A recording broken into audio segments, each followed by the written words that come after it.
Hi guys. Hello. We are Traumallamadingdong. I'll let you say it from now on. Yeah, cool. Just easier. Yeah, so we get back to normal. So guys, this is a visual episode recorded over Zoom. This is our Mother Day Part 1, Part 2 special about postpartum depression. We have Mai, as always, and we have our guest, Hailey.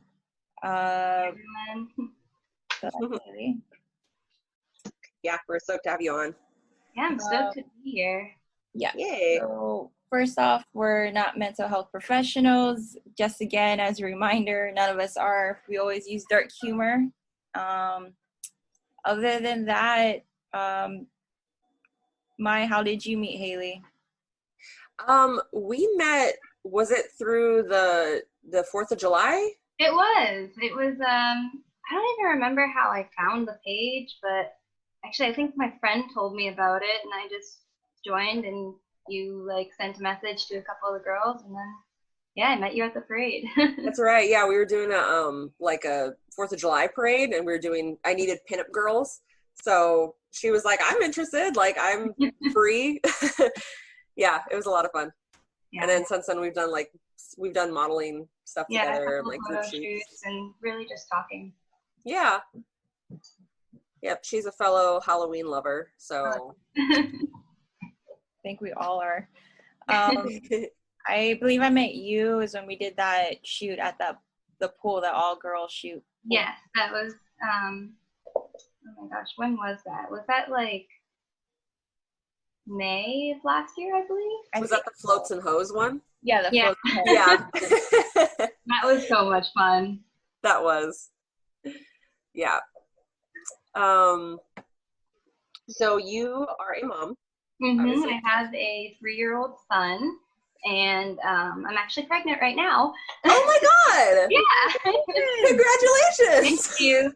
So, I wrote to you guys about back in November that you I had did. Lost. And yep. So super exciting. That's so great. We're so happy for you. Oh my God. Thank you. That's so exciting. We literally did not know that. So yeah, no one knows. Genuine. We haven't announced it yet, so I guess it's a Trauma Llama exclusive. It is. Oh my God. How perfect. Just tell all your friends and family, be like, yeah, can you go listen to this episode, at least the first part, just real quick? We were supposed to tell them in April, but the whole COVID-19 thing happened and we couldn't go home, and so we were waiting to tell them, but it'll happen. We'll probably do it or wait till we can see them in person, but God knows when that is. How neat. Okay, well that's super exciting. Wow. Yeah. So we're gonna go through our outline that we have made here, and then get into some of the topics a little bit. Does that sound good? Yeah, absolutely. Yeah. So the reason we wanted to have moms on is because obviously Marcy and me were pet moms, not human baby moms. So we're like, we don't know anything about postpartum depression. But thankfully we have a lot of amazing people in our life who reached out and were like, we can help you with this. So through my research, what I found is that there's 3 kinds of postpartum, I guess, issues that women have. One is baby blues, which I didn't know about this. Then there's postpartum depression, and then there's postpartum psychosis.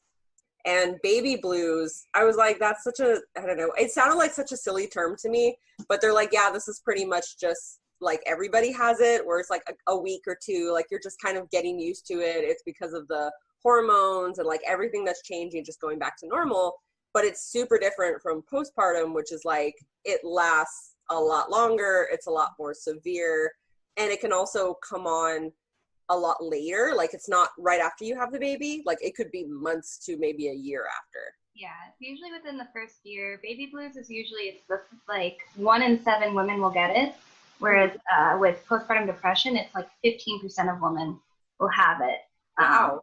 Yeah, so there are actually factors that you're more likely to get it than other people if you have certain factors. So for me, I knew it was something that I was likely going to have, because if you have a history of depression and mental illness, you're 20 times higher. to get it. And then, you know, if you had a tough pregnancy or a tough labor, you're more likely to get it, or lack of support. There's a lot of things that could go into it. A lot of factors. Yeah. Yeah. Postpartum psychosis is super rare, but it happens.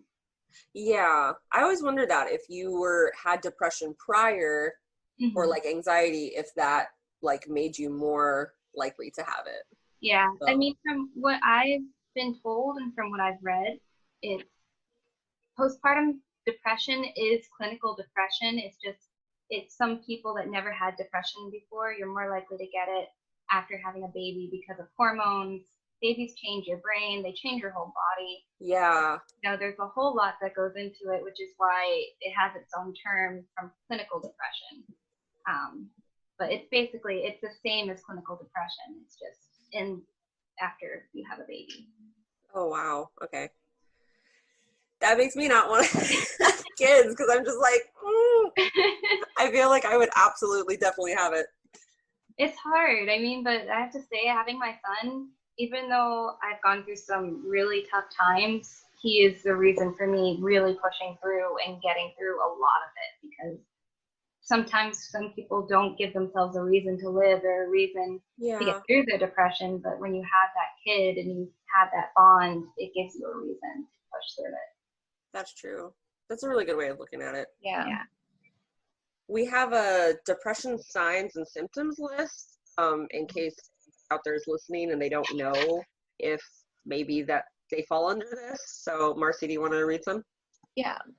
So depressed mood or severe mood swings, excessive crying, difficulty bonding with your baby, withdrawing from family and friends, loss of appetite or eating much more than usual, inability to sleep or sleep too much, overwhelming of fatigue or loss of energy, reduced interest and pleasure of activities that you used to enjoy, intense irritability and anger, fear that you're not good enough, or not a good mother, hopelessness, feeling of worthlessness, shame, guilt, or inadequacy, diminished ability to think clearly, concentrate, or make decisions, restlessness, severe anxiety, panic attacks, thoughts of harming yourself or your baby, recurrent thoughts of death or suicide, and it just says right here, untreated postpartum depression may last longer than months or longer. Hailey, do any of these symptoms like kind of like ring a bell for you? Oh yeah, all of them. And you know, a lot of them that are like you're either overeating or undereating. Like for me, it was both. Like I'd either not want to eat at all, or like I just go through phases where I just binge and eat like absolute shit, you know. So yeah, most of those I had. I was really lucky that I never wanted to harm my baby. I was really lucky that I never had issues bonding with my baby. So, but a lot of those, absolutely. A lot of friends that I know who didn't have depression before had it, and they were just like, yeah, it's no joke. Like they just, or she said if you ever get pregnant, have a baby, like take the pills they give you. I guess they give you pills in case you develop it or something. And she was like, take the depression pills, because I didn't because I didn't think I would get it, because she's usually a pretty happy person. Yeah. And yeah, she was like, oh, this is what they're talking about. And I think for her, a lot of it was the sleep deprivation. Like she just wasn't getting that enough is sleep. so real when you have a kid. Yeah. Like you know, because of depression, you either don't want to sleep or you oversleep, but you don't get that chance to sleep because baby needs to be fed throughout the night. Some people are just blessed with babies that will sleep throughout the night after like a week, but I was not one of those mothers. I had my son in my room until over a year, so. Oh my God. Yeah. But it's hard. Like I said, it literally changes your brain, but I think, you know, it sucks for anyone to go through, but I think it's interesting because people that never had depression, that don't understand it, get that inside look of, oh, this is what depression is. But, you know, I don't wish it on my worst enemy. I mean, being a mom is hard enough, and then having depression thrown into it, it just sucks. Yeah. I'm sure like what they were saying too is you feeling like you're not a good mom when you have it. Because I know like as somebody who has had depression, I just don't feel like a good human being or like a good partner or a good friend. So I can't imagine being a mom and having like a child to take care of and just feeling like you're not good enough. Because, you know, with depression, your brain literally isn't working. So you just sit there and you don't want to do anything, but now you have this child you need to care for and feed, and you just don't want to get up off the couch or do anything. So yeah. God. So when, for you, was it like immediate, or did it was it like a slow burn, or did you have depression throughout your pregnancy? Like, where on the spectrum were you? So I had bouts of depression throughout my pregnancy, but for the most part through my pregnancy, I was pretty good. I had infertility issues. So when I got pregnant, I was just psyched. So yeah, I was just loving every moment of it. This pregnancy is a little different.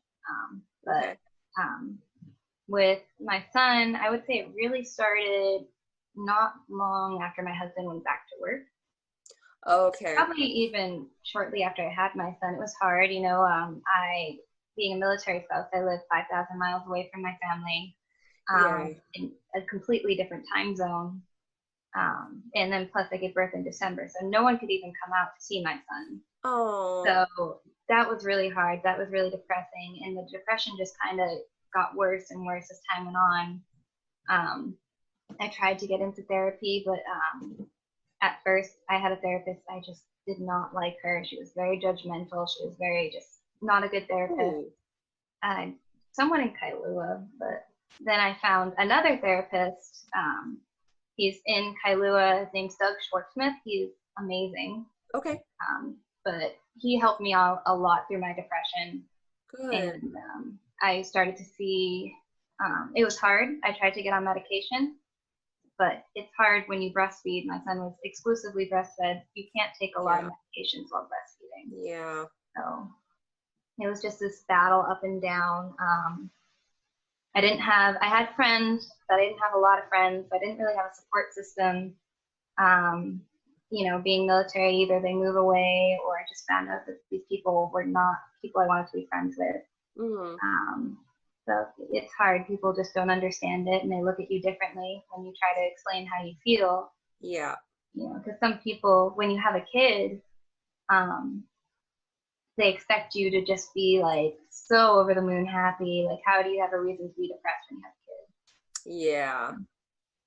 Yeah. Which I think is those expectations are not realistic for everybody. A lot of expectations for women aren't, especially as a mom, though. You know, like, it's hard enough being a woman, people judge you, but once you're a mom, like, people judge you for everything. Everything, like every choice you make, I'm sure. Oh yeah, like I used to hide in my car when breastfeeding, and that put a lot of stress and just anxiety on me. And finally, I just didn't care, but it took a while. Yeah. Not caring what people thought, but that, you know, that definitely didn't help with the depression. I bet. Just constantly wondering, like, what are people thinking of me? Like, you know. Yeah. That it's so unfair, I think. Yeah. But it does apparently happen to new fathers too, that postpartum as well. Yeah. Yeah, that was something I didn't know. Yeah, so the link that you had, Maya, it says postpartum depression can have a ripple effect, causing emotional strain for everyone close to a new baby. When a new mother is depressed, the risk of depression in the baby's father may also increase. Oh, wow. And new dads are already at increased risk of depression, whether or not their partner is affected. It also says children too. So if you had a child, if you have your son and you have your other child, like, you know, he could also be affected too. Yeah, and that's a big thing. If your child, like, whether he's an only child or not, like, they're affected by your depression, because a lot of the time, you know, a lot of moms don't bond with their baby. Yeah. Which is hard. Like, it's so, some people just don't get that maternal instinct right away. So they don't bond with their baby, and it can lead to a lot of, what's the word, like just childhood behavioral issues. And Yep. it's really sad. Yeah. So. That's what I don't know. I feel like I have so many fears about being a mom, and that's one of them is just like, because I don't have that, like I don't get baby fever, and I don't really, Yeah. it's not that I don't love like my friends' kids and stuff, but I just don't have that like, oh, I want one, or like, I love kids. Like I just, nothing against them, but it's not something I've ever had. Mm-hmm. So that makes me worry, like that whole like bond thing. Like I don't understand that. Yeah. And it's something I was the same exact way. Like up until I had my son, I never even held a baby before. Like I was super nervous around other kids. I was like, I don't be with someone else's kid. I don't know what to do. But it really like it can like some people, like I said, it doesn't come right away, but it does come, and you learn your kid and you learn what they need, and you're comfortable around your kid. I'm still really awkward around other people's kids, but. But my kid, I'm fine, you know? Yeah, that's what matters, honestly. As long as your kid's good. Yeah, exactly. So.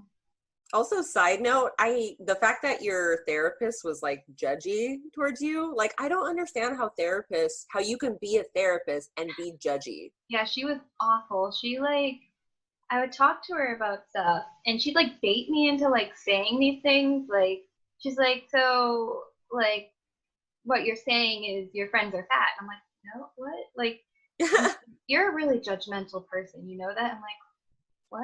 Like, what did I say? Wow, that's a gaslighting therapist right there. If I ever heard of her. She was. She would judge me on everything, and I didn't show up anymore. I just stopped showing up. So that makes me sad because like people, especially if it's their first time going to a therapist like that, can completely ruin the whole experience and make you never want to go to therapy again. Yeah, I feel like well, for me, like I was saying on our COVID checkup, I had gotten in touch with BetterHelp, and so I'm seeing my therapist over online. But literally, the questions are like, do you prefer someone that has a religious background, more Christian background, more liberal? Mm-hmm. And like those kind of things, I think it's really important to like put into effect. If like your moral code and the therapist's moral code aren't like the same level as you or as understanding as you are or that you need, then that can definitely cause like a rift between you and your therapist.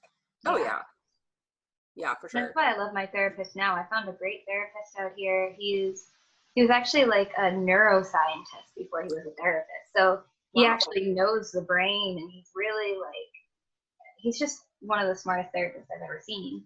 That's so fascinating. Yeah, it's really interesting going from like, you know, like I said, I love my last therapist. He was amazing and everything. But this therapist, it's interesting, like going into the science behind it, how the brain works. Yeah, he's been awesome. That's so cool. Yeah, I'm happy to hear that you finally found somebody that. Yeah, I needed it really bad. It was really hard to get into therapy here too. I bet. The list was like 4 months long, so. I don't understand that either. I'm just like, why? Because no one wants to take on the role of a therapist, I guess. No one. Yeah. Like, so yeah, you only have like so limited resources. Yeah. That can be frustrating. So is postpartum something that you still deal with? Absolutely. Reading different things, there's no really definite answer when it can stop.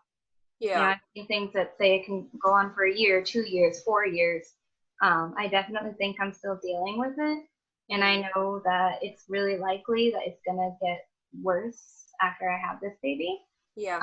You know, I did the TMS therapy. So after I did that, that was a huge help. I felt a huge weight off my shoulders. Can you explain that a little bit? Explain that for absolutely. So TMS, it's like transmagnetic. I don't remember exactly what it stands for, but what it is you sit in this chair, and there's this magnet that they put on your head, on the left side of your head. And when you first go in, they map your brain. So they watch your fingers. They send an electromagnetic pulse through your brain, and your fingers will twitch. And so when your fingers twitch a certain way, that's the problem area in your brain. So when it sends the magnetic pulse through your brain, it's stimulating those neurons in your brain to start firing again, because that's a lot of what depression is. If you look at a picture of a depressed brain, it's just completely dark. Right. And that's what, when people are like, it's not different, or like it's all in your head. It's like, well, it is, but you see two pictures and they're so vastly different. Yeah, it's really severe. Like your brain is not working, your brain is not functioning. So the TMS, it sends those pulses through and it gets your brain stimulated. And you go in for like, I don't remember, it's like 60 something treatments. I went every day for like months. Wow. And it helped me a lot. And it's hard because now being pregnant, my hormones are a mess. Everything's just kind of really messy right now. So I feel that depression coming back on, which kind of sucks. But I know I'm going to have to probably go in for more treatment after I'm done. That's insane. I didn't realize that that's what it was, because you had talked about it with me before. But like, wow. That's actually really cool. Can we have that in Hawaii? Like, do we have that in Hawaii? Yeah, we'll have to look. I mean, it's more psychologists are starting to get it. Okay. So definitely look it up. Like, I didn't even know it was a thing until I came here. So, and if that didn't work for me, I was going to look into the, I don't remember what it's called, but they actually like put you to sleep, and they send, they like put your brain into a seizure, and it's supposed to help with depression. For real? Yeah, it's like electroshock therapy, but it like. Oh my god! That sounds like electroshock. Yeah, it is. Like, they literally like put you to sleep, so then they can throw your body into seizures. It's weird. Like they reset your brain. All of that's like it's fascinating, but it terrifies me at the same time. Like anything with the brain terrifies me. Yeah, it terrified me, but the TMS is so like, it's non-invasive. It's not just for depression. Like, there's so much it could be used for. They actually started using it on kids with autism. So wow. Yeah, they've seen a lot of improvement with that. That's so crazy. Yeah. So your fingers were like twitching when they were doing it? Yeah, so my fingers would twitch when they mapped my brain, and then like it just feels like someone's like knocking on your head over and over again. But like it doesn't hurt. It's just weird. That's so fascinating. Oh, okay. I mean, I'm happy that exists, because I feel like that could give hope to people who are so severely depressed that they just don't know what to do anymore. That's the thing, is it gets areas of your brain where medication can't. Like medication can only do so much, but I don't know, it's incredible. Yeah. My gosh. Okay. That was interesting. Yeah. Not to throw us off track or anything, but you know. No, I mean, I think that's cool. Yeah, I think that made sense. Do you have any trauma llama tips for any mothers out there? Oh yeah, definitely. So I asked my husband what he advises, because the biggest thing that a mother needs is support. So my husband for me was my support. So he just said, be patient, have thought control, like don't think negatively. That was something that he had a lot of trouble with for a while. Really? Yeah, it's normal. It's really normal, but it shouldn't be. Did he have did he feel like he had postpartum depression? I don't know if it was depression, but I think he did have trouble. Okay. It was a big change for us. We had no help, so. Oh yeah. We didn't get any breaks. I bet. Yeah. Especially being away from family. And being in the military, was he like on leave a lot? Like, was he gone? So I was really lucky. My husband didn't really go anywhere, but like when my son was 2-3 months old, he left for like 2 months. Okay. And that's really hard. So, but no, he didn't leave too much. That's good. But yeah, the thought control is a big one for, baby, marriage, whatever. If you start thinking negatively about any of it, even if you don't think you're projecting it, it's going to project. Oh, yeah. And I don't know about you guys, but I'm a wicked empath. So, like, when he's negative, I feel it, and I just start to project it.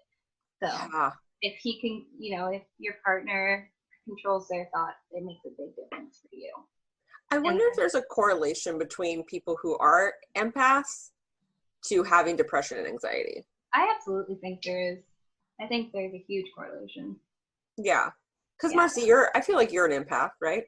Yeah, for the most part, like if I like pay attention, I try not to, because like I get too like sucked in with other people's emotions. Yeah.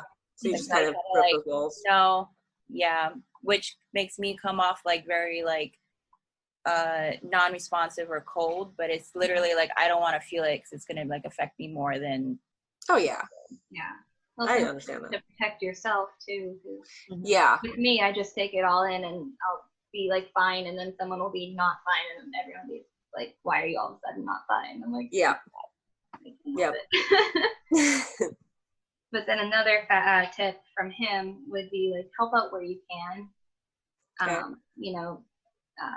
For me, I exclusively breastfed, but he changed a lot of diapers. He took him when I needed help.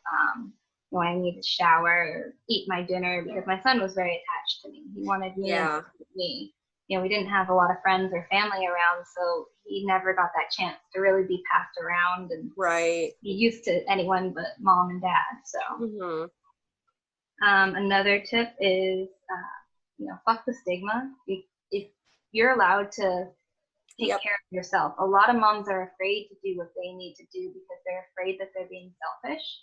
Exactly. So take care of yourself, get the help you need. If you need a day to go to a spa, like just take time away, like anything, get therapy, anything. But the best thing that you could do, not only for yourself, but for your baby, is to take care of yourself. Because if you're not okay, your baby is going to feel it, your husband is going to feel it, it's going to affect everyone around you. And kids, their brains are just molded by how you are. So if you're absent, and if you're not being the best that you can be because you're not taking care of yourself, you're going to affect your kids. So yeah, I feel like a lot of people also, I'm hoping that it's changing, but from what I've seen growing up, nobody ever really checks on the mom. Like after a baby is born, they're just like, how's the baby? Like, where's the baby? The baby's so cute, baby this, baby that. And nobody really like asks the mom how she's doing. Yeah.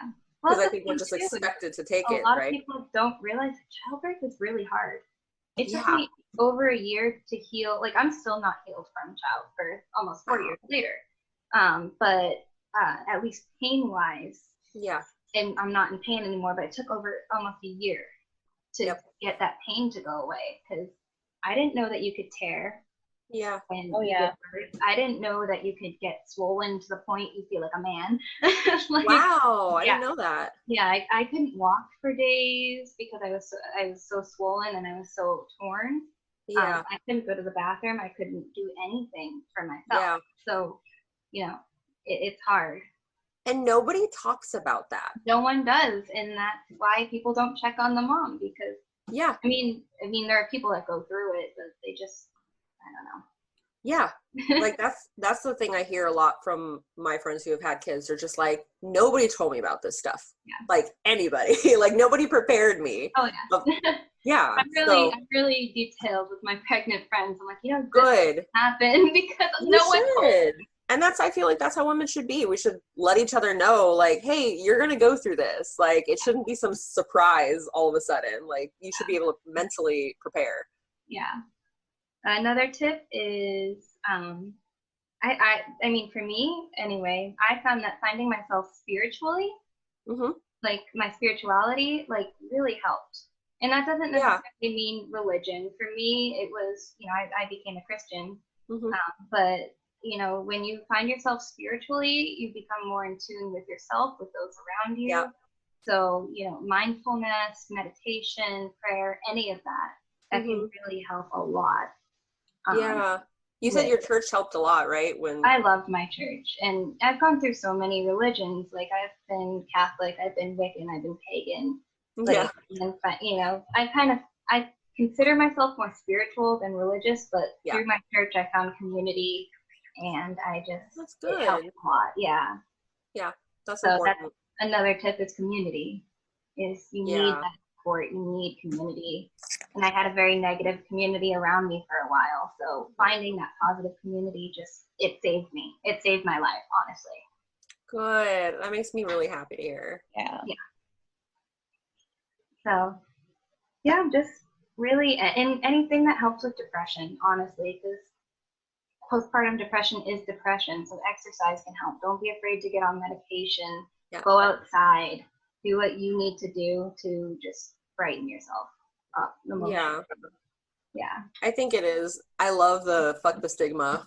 Yeah. Because, I mean, well, that's what we're all about too. Yeah. But I think especially with this, like, women are so afraid to speak out about it because they don't want to look like a bad mom or a bad wife.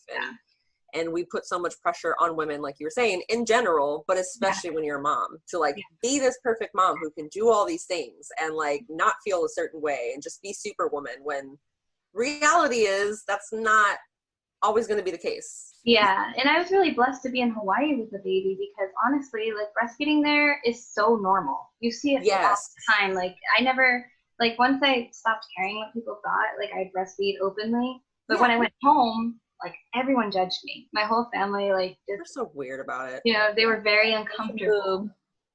Yeah. Yeah. Now I'm in Virginia, Bible Belt, you know, and I'm like, oh God, this is gonna be bad. Yeah. Dude, I'm sorry. So we'll see how it goes. But we're proud of you for doing what you're doing. Thank you guys. I'm so glad you guys have me on today because helping moms. Of course. Yeah, and we still want to read your email. Like we had recorded it and done it, and like something with the recording, like we just wanted to do it better. Yeah. But we still want to like read that for everybody because it was so powerful.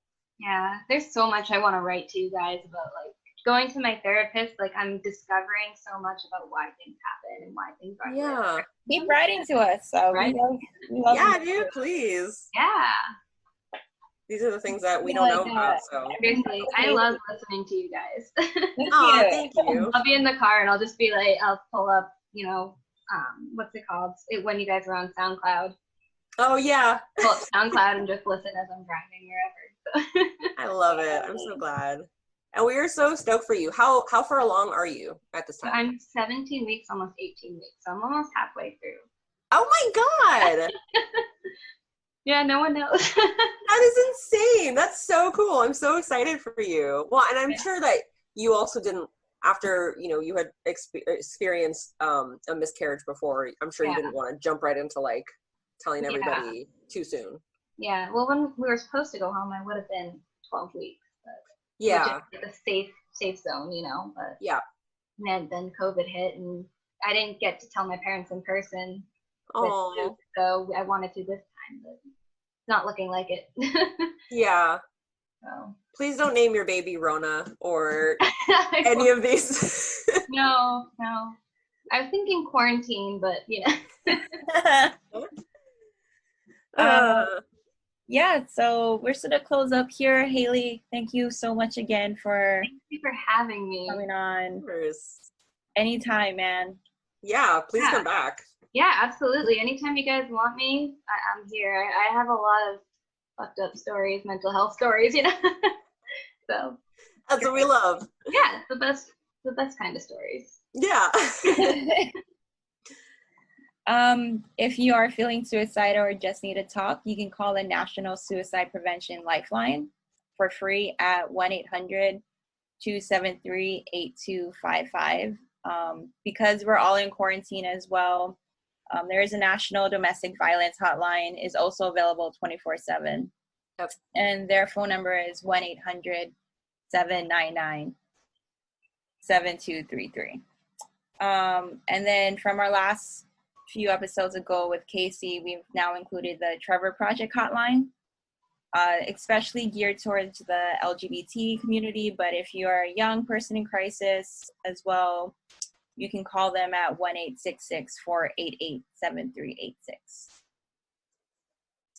Yep. Thank you again for coming on and talking to us about again for having me, guys.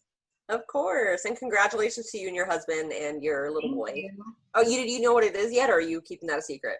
Keeping it a secret for now until the anatomy scan, but I'll be sure to message you guys. Of course. We're excited, whatever it is. As long as it's healthy. Yes. Thanks, guys. Also, don't forget to validate us because we love the validation. So, Maya, do you want to tell them how they can validate us? What's that? Want to tell them how they? Yeah. Oh, sorry. I'm just enjoying watching you. Let's see, what do we got here? We have a couple of different ways. We do have our Redbubble where you can buy swag at Traumallamaswag on Redbubble. That's all you gotta type in. Our website is traumallamadingdong@wixsite.com. Our email is traumallamadingdong@gmail.com. On IG and Facebook, you can find us at traumallamadingdong, and then our Twitter is traumallamatalks. Traumallama links. All right, guys. Bye. Bye. Have a great day.